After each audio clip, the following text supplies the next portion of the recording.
Hola, ¿qué tal?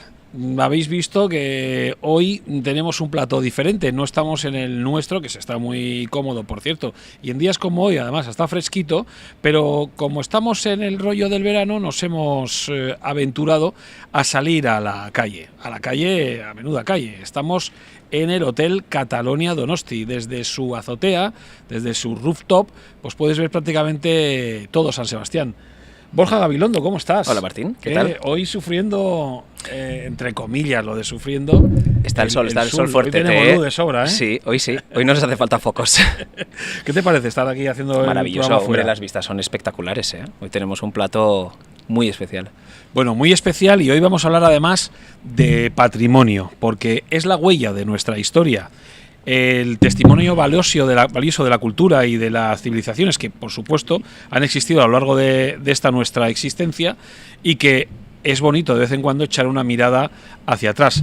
El patrimonio histórico es crucial ya no solo para lo que es el tema de la cultura, sino también para la educación, para inspirar a las generaciones venideras. Y de eso también vamos a hablar hoy con nuestra invitada. Hoy aquí en Rehabilita con Éxito, restauración del patrimonio y, por supuesto, hablaremos de construcción.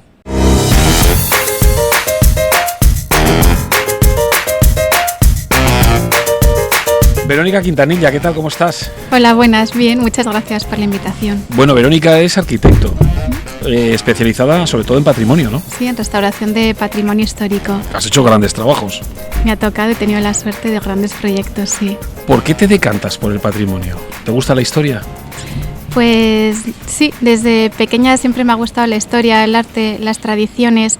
Estuve dudando antes de estudiar arquitectura si filología clásica, ¿no? Latín y griego, y bueno, pues al final me decanté por arquitectura, y echando la vista atrás me doy cuenta que siempre me ha gustado mucho pues bucear en las tradiciones, en la cultura, en la genealogía, en los que nos precedieron. Y empecé a estudiar arquitectura, pues he dibujado bien, tal. Y hubo un momento que había que elegir especialidad en la carrera, y un profesor mío nos habló de restauración de patrimonio. Dije, yo quiero hacer eso, y ya no dudé a por ello. Oye, aquí hablamos mucho de rehabilitación. Sí. Claro, no es lo mismo restaurar que rehabilitar. Rehabilitar, digamos que es proteger, mejorar, pero restaurar es intentar guardar las mismas características, ¿no? Restaurar es una disciplina propia que te enfrentas a un monumento histórico, bien grande o pequeño, con el objetivo de devolverle su valor, el valor que nunca debió perder, y de devolverle su dignidad. Es una disciplina como compleja y que va más allá de la rehabilitación. Es mucho más artística, ¿no? Que quizás la rehabilitación. Quizás la rehabilitación es una sí, también requiere, más técnica. Sí, bueno, es bastante técnica, y también requiere grandes dosis de estudio histórico, de estudio arqueológico, que en la rehabilitación nunca trabajas con arqueólogos. No, ya me toca arqueólogos, historiadores, topógrafos, geógrafos. Entonces es una disciplina un poco más compleja, igual por el valor del edificio al que te enfrentas. Sí. ¿Y cómo es trabajar con unos arqueólogos o es muy arqueólogas? divertido. No, te digo porque, claro, tú llegas ahí a restaurar, entiendo que igual te metes en un campo en los que ellos dicen, un campo de minas, ¿no? Cuidado, esto... Bueno, siempre cuando te enfrentas a un edificio histórico has estudiado mucho, y son sitios susceptibles de que haya un yacimiento arqueológico. Entonces, cuando ya lo sabes, trabajas con ellos mano a mano. Es decir, que luego puede haber imprevistos importantes y te toca recalcular el proyecto, pero con los arqueólogos se trabaja muy bien porque el objetivo es el mismo, ¿no? Poner en valor el monumento histórico. Arqueólogos y historiadores también, ¿no? Tienen que ir un poco Sí. de la mano en este tipo de trabajos. Trabajamos con arqueólogos, historiadores también. Siempre hay estudios históricos que nos dan un poco la historia del edificio, ¿no? Desde que se construye hasta nuestras épocas, y eso te da muchos datos sobre la vida del edificio. Los arqueólogos generalmente entran en obra, y ya en el estudio histórico entran en obra cuando se produce la excavación, y todavía aportan más datos. También me toca con geólogos para analizar el estudio de la piedra, y en caso de que haya madera importante, bueno, pues me he tocado con arquitectos o con ingenieros, y también con topógrafos para hacer levantamientos, y con arquitectos especialistas en levantamientos.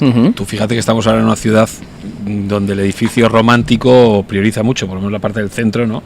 Sí. Pero yo creo que cada edificio, por simple que sea, cuenta una historia, ¿no? O muchas historias. todos los edificios cuentan historias y este es un valor muy importante de los edificios, el valor significativo y sentimental, es decir, para cada uno la iglesia de su pueblo es la mejor del mundo. ¿Por qué? Porque es la suya. Entonces todos los edificios hablan de pasados, hablan de vidas pasadas y bien cuando nos referimos a patrimonio parece que estamos hablando de catedrales y murallas, ¿no? También hablamos de la arquitectura vernácula, de casetas de pastor, de lo que uno ha visto en el pueblo. No hay patrimonios menores, solo olvidados, pero no menores, ¿no? Porque nos hablan de lo que somos.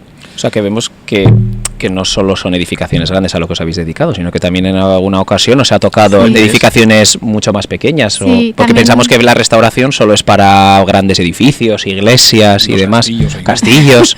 Sí, no, pues hay un tipo de arquitectura que se llama arquitectura vernácula, que es la que habla de las tradiciones, y nos tocó, por ejemplo, en Navarra restaurar unas vejeras, que son unas colmenas del siglo XVII, y nos tocó restaurarlas, estaban perdidas por el campo, y bueno, pues la arquitectura menor es igual de importante porque habla de tradiciones perdidas, de la vida pasada, de la vida de los pueblos. Entonces, si no lo mantenemos, lo vamos a perder para siempre. Hay una forma de vida que la perdemos. Claro. Y es igual de importante.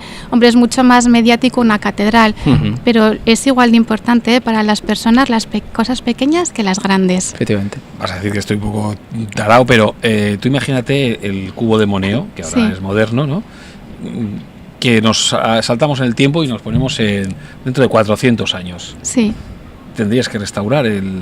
Sí, claro. Todos los edificios son susceptibles de restauración, claro, como ¿Es mantenimiento. ¿Es lo mismo restaurar un cubo de Moneo, por ejemplo, o cursar a un castillo? Es lo mismo en lo que se refiere... Uno es piedra, y el otro, pues... es un vidrio con acero, con... Sí. Bueno, hay un valor que tienen los dos, que es el valor del monumento. Entonces, en cuanto a una preexistencia con un valor histórico, es lo mismo. O sea, tú te enfrentas a los dos con infinito cariño y con infinito respeto. Luego ya las técnicas constructivas que tengas que aplicar, esas son diferentes. Pero lo que comparten son que son edificios monumentales e históricos y que tienes que restaurarlos respetándolos. O sea, al final nuestro trabajo es como pasar desapercibidos, o sea, que no se note y que brillen los edificios. En ese caso comparten los valores. Sí. ¿Qué sintiste cuando Notre Dame, por ejemplo, la Catedral de París, empezó a arder? Mucha pena. Que caía... Eso fue, lo vi con mis hijos y era como, por favor, que la plementería no se rompa, ¿no?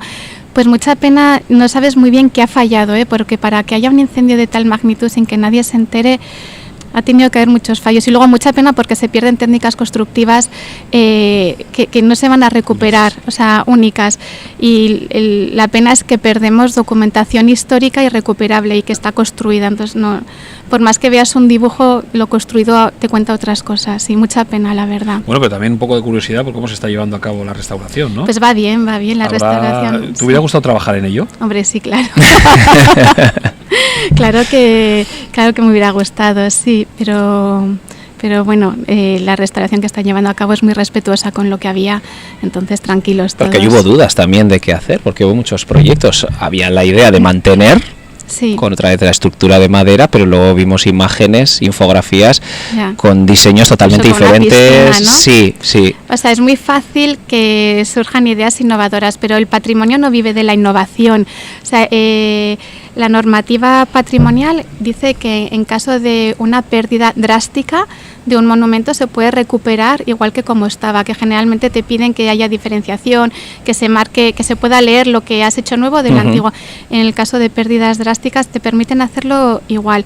Y claro, siempre que surge la oportunidad de modificar algo, pues la gente se suma, pero en este caso no había que modificar, ya era muy bello en sí mismo. ¿Pero por qué? Pues porque la gente quiere dejar su huella y la restauración es otra disciplina. Tú en restauración escribes una línea en una vida de un monumento y dentro de unos años tú has pasado al olvido, pero el monumento permanece y eso es lo importante. Quiero decir, la disciplina nuestra es de una absoluta humildad, mientras que la disciplina de una arquitectura nueva es dejo mi huella y transformo la ciudad.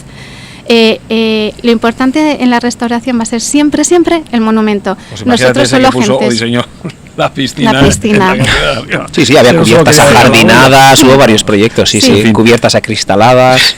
Sí. ¿Cuáles han sido los proyectos de restauración más desafiantes que has tenido? Pues todos son diferentes y todos son únicos, pero bueno, guardo especial cariño en la restauración de la fachada de la Catedral de Pamplona, porque es una fachada academicista, es decir, neoclásica, que a la gente no le gusta. Entonces había un valor más, un reto más, que era el volver a darle visibilidad y que la gente lo quisiera, ¿no? Hacer todo un proyecto de comunicación y que la gente volviera a valorarlo. Ese era el reto añadido a lo que supone intervenir en una catedral. Y ahora está siendo un reto también el Castillo de Butrón, porque tiene alguna patología en concreto complicada y bueno, estos proyectos son también muy mediáticos y entonces siempre estás como en boca de todos, pero sí, la catedral de Pamplona, la fachada de la catedral de Pamplona fue muy bonito. Hay empresas que nos están preguntando si pueden colaborar. Claro, este es un proyecto abierto a todas las marcas. Si eres una de ellas y estás interesada en colaborar con nosotros e incluso patrocinarnos, rehabilitaconexito.com, ponte en contacto con nosotros, ahí hay un formulario especial y directamente nos llega tu información y nos ponemos en contacto. Seguro que cerramos un acuerdo para que tu empresa, tu firma o tu marca esté aquí presente y pueda llegar a mucha gente.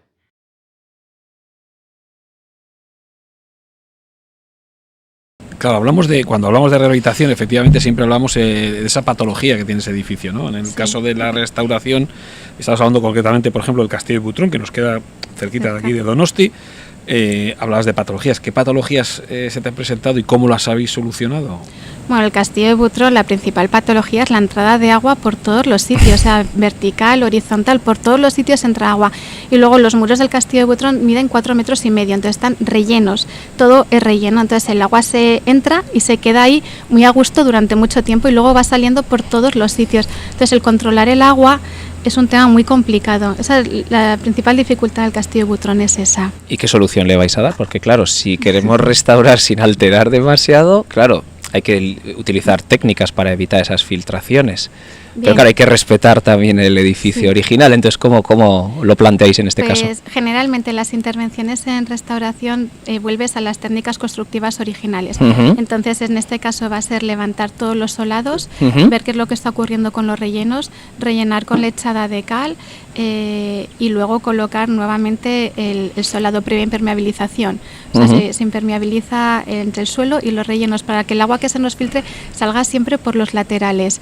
Y luego hoy en día está probado que la hidrofugación de los paramentos verticales y horizontales garantiza la longevidad del edificio pues de 10 o 15 años más, que los procesos de deterioro no empiezan. Entonces eso ayuda mucho. ¿Pero la patología es moderna o era algo con la que ya nació Butrón por su...? Todos los edificios históricos tienen patologías generalmente bastante parecidas. La gente anterior a nosotros no tenía esas necesidades de confort que tenemos ahora.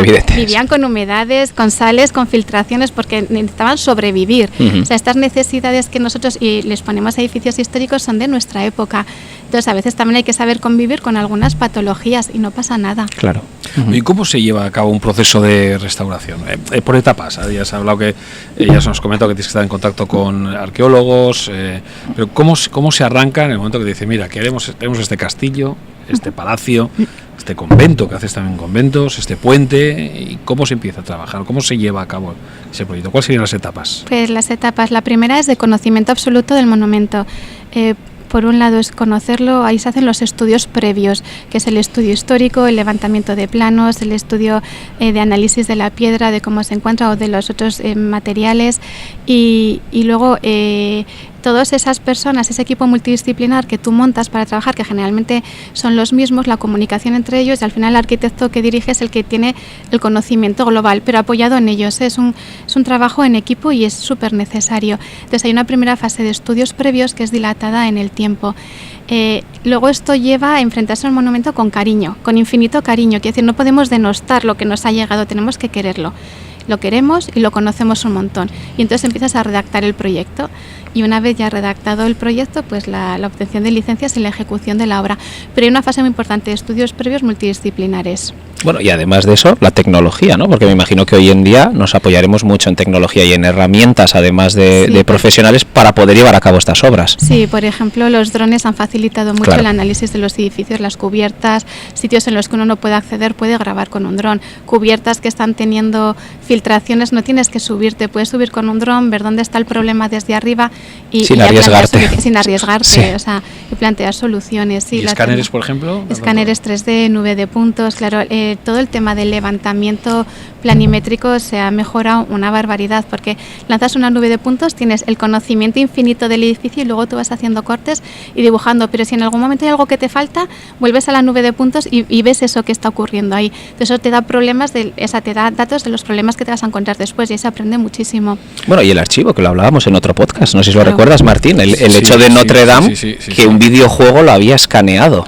Claro. Un videojuego había escaneado Notre Dame y ha dado la casualidad, pues bueno, que luego ha habido el incendio y demás, y que gracias a que se escaneó para replicarlo en un videojuego, pues muchas de la estructura se va a poder replicar prácticamente igual. Claro, es que todo el análisis de archivo documental, todo lo que se guarde es súper importante para intervenir en un edificio, porque te da las pistas de las heridas que tiene ese edificio, de su vida. Entonces ya llegas al proyecto con muchísimos datos, con casi todos, de lo que le ha pasado, de cuándo le ha pasado y por qué le ha pasado. Entonces hay un conocimiento total del edificio, casi total, ¿eh?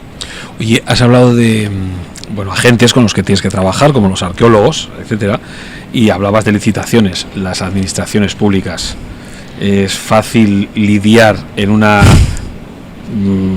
restauración con las porque muchas veces igual tienes que ir un poquito más allá en cuanto a permiso se refiere, ¿no? No, que muchos de ellos igual son inviolables a la hora de tocarlos, ¿no? Sí, pero la protección del monumento garantiza supervivencia. El problema con la administración no son los permisos, sino que son los plazos. Viven en un mundo de plazos que si reciben subvenciones... Viven en otro mundo. Sí, es un mundo complejo. Habitualmente. Entonces, sí, casi siempre, ¿no? Pero los plazos de intervención en un monumento a veces requieren plazos más dilatados en el tiempo y requieren procesos de reflexión durante la obra. Pero las administraciones tienen unos plazos muy concretos que muchas veces son inamovibles. Entonces, principalmente es los plazos que mantienen y luego han burocratizado el trabajo una pasada. Es que a veces te encuentras haciendo más informes que en la obra. O sea, dices, pero esto no puede ser, vamos a facilitar. Además, ¿para qué? Esto. ¿No? Muchas veces dices, pero ¿para qué necesitas esto? Si es que sí, no, obviamente. No haces falta. Un informe de verdad se prepara, pero informes para justificar lo justificado no es necesario. Se pierde el tiempo y desgastas a las personas. No, y en obras de restauración, que además, como contaba Verónica, ¿no? Que durante la obra van surgiendo cambios, vas viendo otras necesidades. Entonces, claro, si tienes que estar comunicando y haciendo informes constantemente al ayuntamiento, a la administración que lleve... Hay un tema de precios nuevos que la administración se pone muy nerviosa con la aprobación de precios nuevos. En una obra de restauración hay que tener altura de miras y hay que pensar a dónde quieres llegar y confiar en la gente que tienes y juntos, en equipo, todos juntos, avanzar. Pero no puedes estar pidiendo precios nuevos de una cosa súper concreta cuando tú estás hablando de otra cosa. O sea, hay que tener otra altura de miras, mirar como muy alto, soñar y no bajar a un papelitos de una cosa. Hay que ser un poco más laxo, que eso no quiere decir que se incumplan las cosas, sino simplemente entender a qué te estás enfrentando. ¿Os habéis encontrado con mucho tropiezo con la administración en cuanto a plazos? Bueno, en la administración son las personas. Entonces hay personas muy radicales y hay personas que entienden a qué te estás enfrentando. Entonces te encuentras con gente muy buena que entiende todo muy bien y te encuentras con gente que igual no le ha tocado salir de su despacho y no entiende que en estas obras hay que mirar más alto. Y una de las cosas que nos ha llamado la atención es, formas parte de una asociación que quiere promover un poco el patrimonio entre la juventud, ¿no? Y eso a mí me ha gustado mucho, porque sí que es cierto que muchas veces, el patrimonio significa ir a ver castillos, ir a ver palacios, ¿no? Ir a ver puentes y verlos y saber su historia y conocerla, ¿no? Sí. ¿Cómo surge esa asociación? Pues sí, de la asociación es Patrimonio para Jóvenes, soy tesorera y vicepresidenta. Es una asociación que surgió pues ya hace, yo creo que 15 años.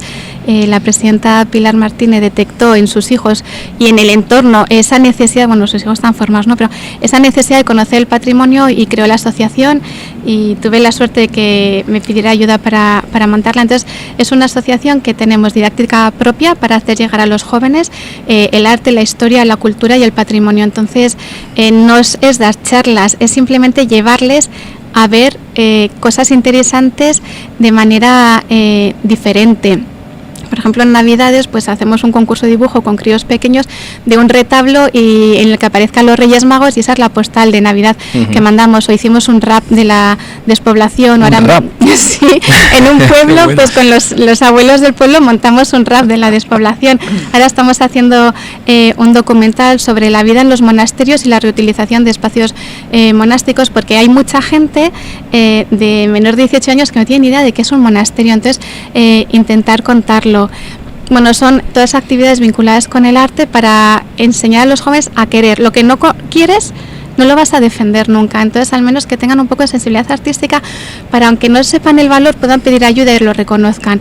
Entonces sí, nos cuesta mucho entrar, porque hablar de arte y jóvenes es como cosas contrapuestas, pero... Bueno, pues si le metes el toquecito del rap, sí, algo de reggaetón medieval y cosas de estas... Pues sí, bueno, también participamos en Pastrana, ¿no? Se visten todos de la época renacentista, entonces fueron varios chavales, entonces el vivirlo desde dentro, el patrimonio es como otra dimensión, les abres un mundo, les das las claves para que ellos puedan entenderlo. Mira, el otro día leí una noticia y es que Santiago Segura, José Mota y un productor, no me acuerdo el nombre, han comprado el castillo de Pedraza. Ah, mira. Su idea es, en el castillo, pues quieren hacer eventos, quieren convertirlo también en un buen plató para hacer películas, tal. ¿Cómo lo ves? ¿Bien? ¿Lo ves mal? Si eso ayuda a transformar un castillo en algo más un plato. Sí. Bien, un edificio, tenga el valor que tenga, tiene 3 valores.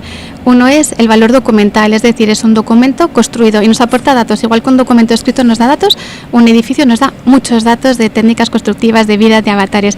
Es también tiene valor arquitectónico, ¿no? Por la forma de construir, por los espacios, la relación entre los espacios, la relación con el entorno. Y luego tiene un valor significativo. La emoción que produce en la gente del entorno, la gente que lo quiere. Entonces, cuando un edificio histórico vamos a cambiarle el uso, tenemos que tener en cuenta estos valores y tenemos que tener en cuenta también como los valores de uso que tenía. Es decir, un convento, por ejemplo, son personas individuales que comparten espacios, es decir, es residencial colectivo. Por lo tanto, un hotel somos personas individuales que compartimos espacios. Los conventos se transforman muy bien en hoteles o residencias o colegios mayores.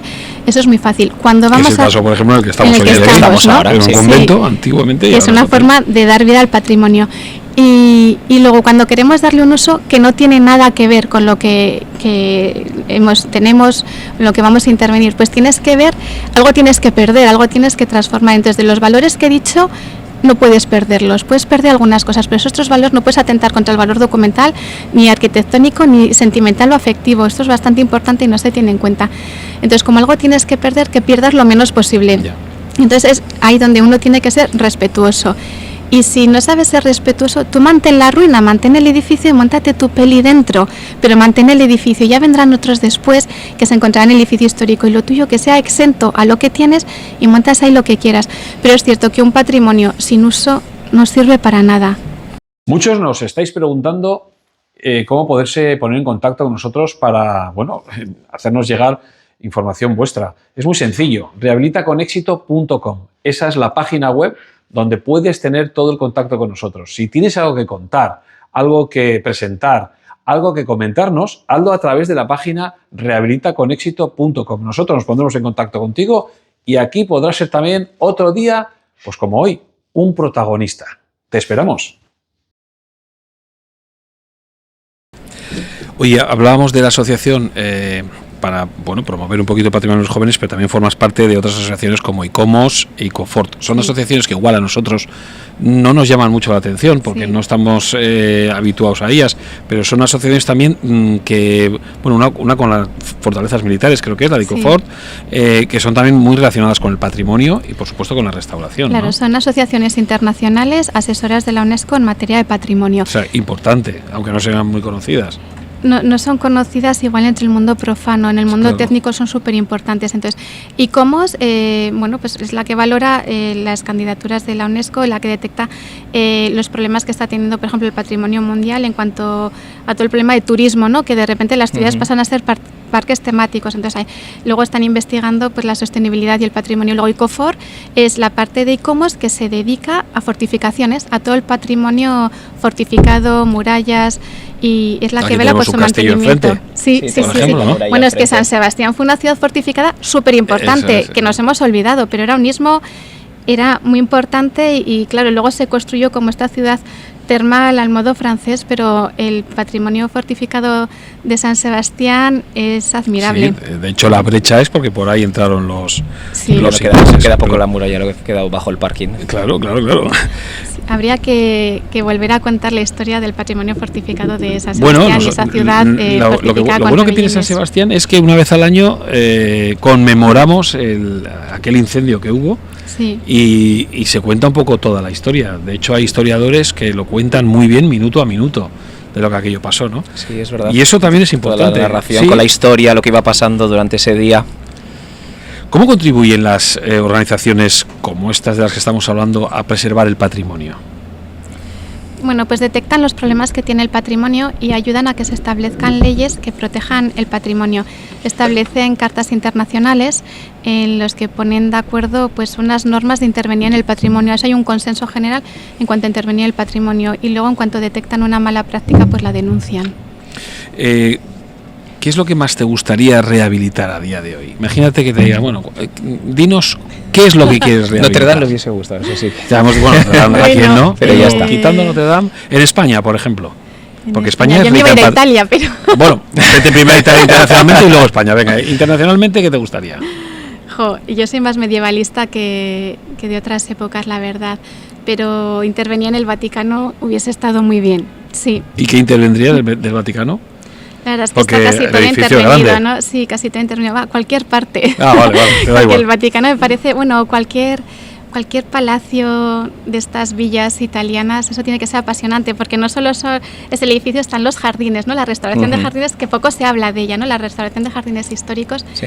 Bueno, es que eso es otra batalla, o sea, sí, el intervenir en un edificio en general. La de campos que hay aquí, que le encuentras, o sea, restauración de jardines, o sea, es una cosa... Es que fueron muy influyentes en su época y muchos de ellos han desaparecido, aunque los edificios han quedado, muchos de los jardines han desaparecido. Han perdido, y había jardines franceses, jardines italianos y jardines ingleses con diferentes formas de hacer y con unas normas y con escenarios concretos. Eso es súper importante. Los ingleses lo han mantenido, los franceses tenemos ejemplos gloriosos. Bueno, y los italianos se conservan algunas villas, pero bueno, en España también tenemos más hacia el sur, ¿no? Venga, España, ¿cuál es el que te gustaría o qué es lo que te gustaría restaurar? Claro, aquí hay mucho para restaurar. Es muy fácil, yo soy burgalesa. Joder, entonces... Bueno, pues la Catedral de Burgos hubiese estado muy bien en intervenir. ¿Han hecho un buen trabajo? Sí, han hecho un buen trabajo, sí. Todavía están, ¿no? ¿Hay alguna parte acaban de colocar andamios en las agujas de la Puerta de Santa María. Sí. También me hubiese gustado restaurar las fortificaciones de Burgos, el recinto amurallado medieval de Burgos, que se intervendrá en breve. Eso me hubiese gustado mucho. Sí. Que por cierto os recomiendo, no me acuerdo exactamente cuándo es, creo que es en otoño, la feria medieval en Burgos. Se celebra una feria muy importante y es enorme, toda la ciudad se vuelca con ella y hay de todo, hay torneos, hay mucha gastronomía medieval. No te pierdes una fiesta, Martín. Lo que es fiesta no me lo pierdo. Tenemos que hacer un podcast de fiestas, que eso está también muy bien.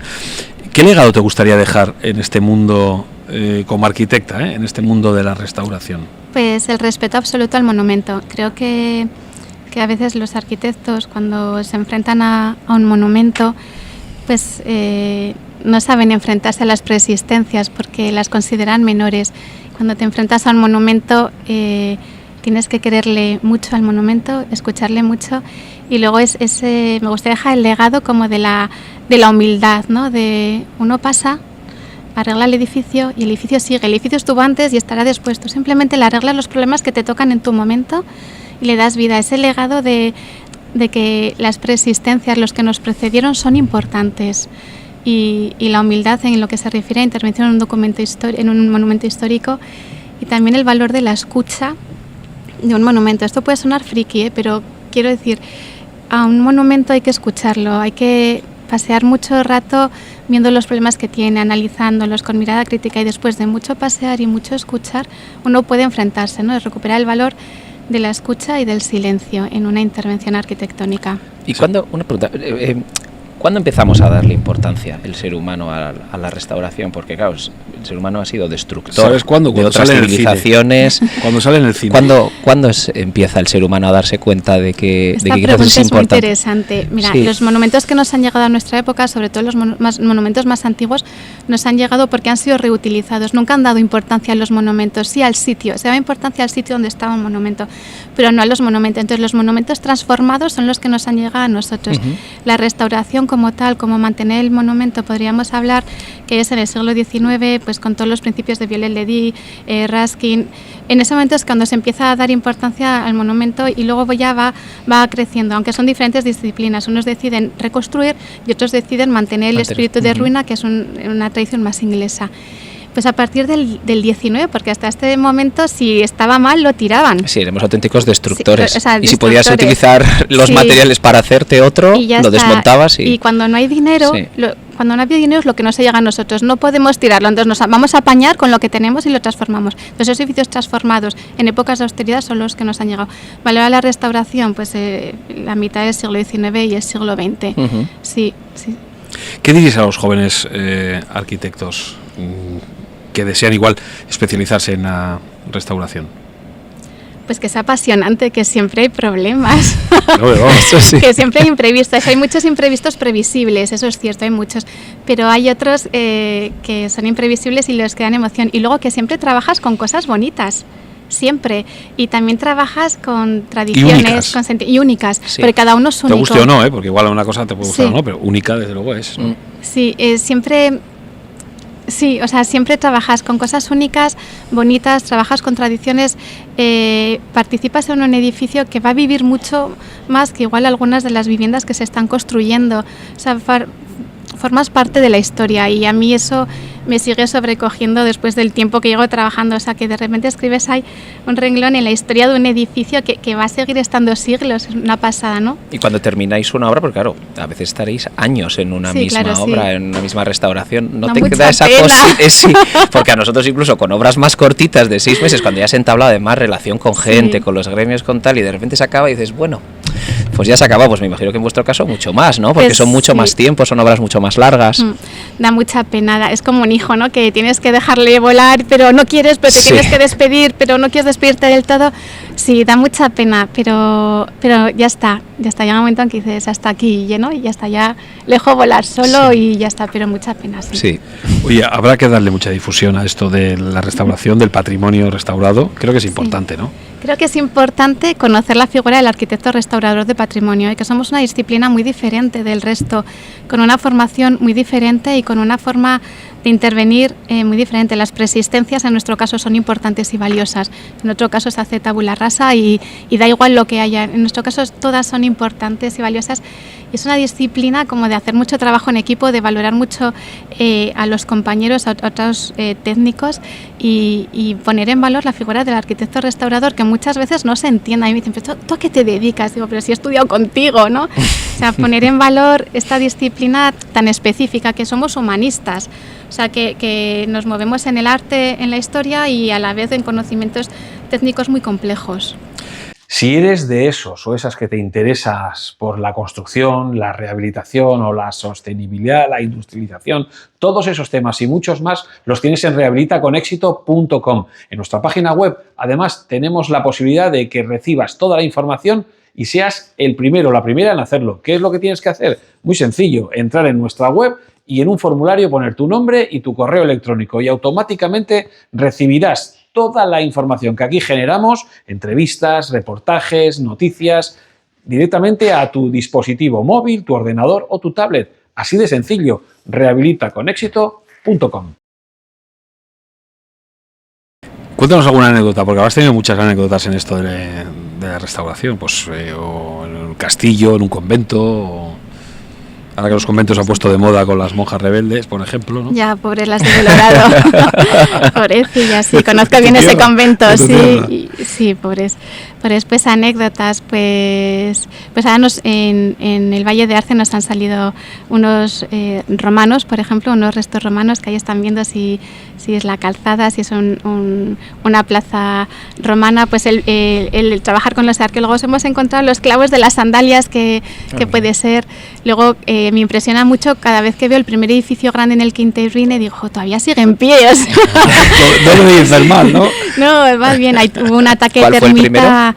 El más grande fue la Casa de Cofradía en San Gregorio Ostiense, en Sorlada, Navarra. Era un edificio que lo veíamos bien, pues no se nos cayó de milagro. Un ataque de termita bestial, no mató a nadie de milagro, tuvimos que vaciarlo entero. Sí, y anécdotas, muchas, sé contarte, infinitas. Infinitas. Sí. Eso está claro. Por cierto, ahora en Iruña Velella, lo que es el circo. Ha aparecido un circo romano, se intuye que hay un circo romano. Hay una ciudad muy cercana y lo estaban buscando. Entonces, hoy en día, todas las herramientas nuevas, los vuelos de dron, los vuelos de dron en épocas de después de la cosecha, justo cuando se ha sembrado, que se pueden leer las líneas, pues ayuda un montón. O sea, toda la tecnología de dron para encontrar yacimientos romanos, donde ya se sabe que en los archivos está, el localizarlo ayuda una barbaridad. Se está localizando por todo el planeta. Hay reportajes en Discovery y tal, que gracias a los drones, incluso habiendo pasado gente durante siglos por ahí, nadie se había dado cuenta que había nada, y luego es volar un dron y empiezas a ver formas. O sea, los arqueólogos investigan mucho en archivos y saben dónde están las cosas. Lo que pasa que no pueden, las excavaciones arqueológicas son carísimas, ¿no? Entonces, con los vuelos de dron en épocas concretas de trabajo de la tierra, ¿no?, de la agricultura, puedes detectar las trazas. Entonces vas buscando, ojos expertos van buscando el sitio concreto en el momento preciso, y gracias a eso se encuentra. Y si no encuentras el circo romano, sabes cómo está la remolacha en su punto o no. También es importante. ¿Alguna lectura, algún libro, recurso que quieras recomendarnos a nosotros o a la gente que esté interesada en este campo, que te haya, que te haya sorprendido o que quieras compartir? Hay 2 libros de restauración que me gustan mucho. Uno es de Le Corbusier, Cuando las catedrales eran blancas, y otro es Restauración objetiva, de Antonio Rodríguez. Ambos dos hablan de los monumentos, de sus valores, de la intervención, de cómo con estos estándares de confort que pedimos ahora a la vida, pues los edificios históricos igual hablan otra cosa y hay que saber convivir con ello. Cualquiera de los dos es brillante. Rehabilitar, que no remozar. Restaurar, que no rehabilitar. Claro, digo rehabilitar con éxito, no, estamos con rehabilitar con éxito. Restaurar, que no remozar. Cuidado. No remozar. Lo digo porque muchas veces, yo por ejemplo, mi mujer es muy de piedras, y cuando vas a un sitio dices, esto lo han remozado mucho. Tiene razón tu mujer, tiene razón. Mira, a veces nos pasamos, ¿no? Igual, sí, a veces no se tiene dinero para intervenir en un edificio histórico. A veces recibes una herencia. Sí, recibes una herencia y te llega el edificio, pero no te llega el dinero. Y esto es un problema, porque además las administraciones tampoco ayudan. Entonces, ¿qué haces?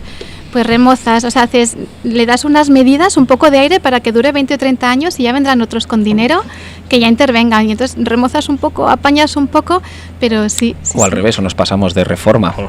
No, claro, esto es importante. Ciudades como yo siempre digo, Dubrovnik parece un PortAventura. Después de la última reforma, parece una ciudad perfecta. Las fachadas son perfectas, los tejados son perfectos, la muralla es perfecta. Claro, Dubrovnik sufrió mucho, entonces es entendible en épocas dramáticas, en pérdida del patrimonio en condiciones dramáticas, que se pueda recuperar como era, porque recuperas la ciudad que han visto las personas dentro de su dolor. Es una forma de paliar el dolor de las personas en situaciones críticas. Ahí te lo compro, porque les devuelves a la gente que ha sufrido tanto su ciudad, lo que ellos conocían, y no esa destrucción. Además, Dubrovnik lo conozco y sí, es cierto que la piedra muy blanca que tienen allí pues ayuda a que parezca como más pastel, más reconstruido. Pero cuando intervenimos en un monumento histórico es importante que dejemos sus heridas y sus cicatrices. No podemos dejarlo como estaba. Es decir, nosotros somos como los cuidados paliativos de la arquitectura. Te llega un abuelito con un montón de problemas, ¿no? Entonces tú lo resuelves y le resuelves su dignidad, pero no empiezas a hacerle el lifting, votos y demás. No, le devuelves la dignidad, pero sigue siendo el abuelito que te ha llegado a ti, le prolongas su vida. Entonces, en un edificio histórico es un documento construido, entonces tienes que dejar que los que vengan después puedan leer lo que tú has leído, no perder datos, y puedan leer heridas, cicatrices, avatares, malas intervenciones, buenas intervenciones. Cuanto menos intervenga como documento histórico, mucho mejor. Bueno, aquí tenemos varios ejemplos, ¿no? El Ayuntamiento y el Hotel María Cristina siguen con los balazos de la Guerra Civil, y aunque se han restaurado, se han limpiado, se han dejado los agujeros en su ubicación. Bueno, es que forman parte de nuestra historia. Sí, a mí también me parece importante dejarlo. La historia, puedes estar de acuerdo o no, pero no la puedes ocultar. La historia va a estar antes y después. Nosotros nos vamos a morir, la historia va a estar ahí. Y es importante que se aprenda de la historia. Si no conoces la historia, la puedes volver a repetir. Entonces, que sigan como un documento construido, que lo dejen. O sea, que haya otros que igual cuando se pierda en la memoria esto, digan, ¿por qué está esto? Investiguen, pues pasó esto. Efectivamente. Eso está claro. Bueno, pues Verónica Quintanilla, gracias por hablarnos de un, yo creo que de un campo apasionante, además, ¿no? Sí, a mí que me encanta la restauración y la historia también. Nosotros tenemos siempre un detallito. Y hoy pues te lo queremos tener contigo. No está restaurada, este nuevo, pero está trabajado seguro que con un barro maravilloso. Seguro es para que mientras estés ahí en el castillo de Butrón o donde estés restaurando, tú tomes tu café, tu té o simplemente agua, que eso lo mantiene fresco como un botijo. Gracias, Pedro, gracias por la oportunidad de hablar de patrimonio, siempre es apasionante. Está claro. Y a vosotros os digo pues lo de siempre. Hoy estamos aquí, fíjate qué plato más maravilloso, pero mañana estaremos en cualquier otro sitio, pero siempre hablando de construcción, de sostenibilidad, de rehabilitación, de restauración. Sigue con nosotros, que tienes toda la información en rehabilitaconexito.com. Hasta la próxima.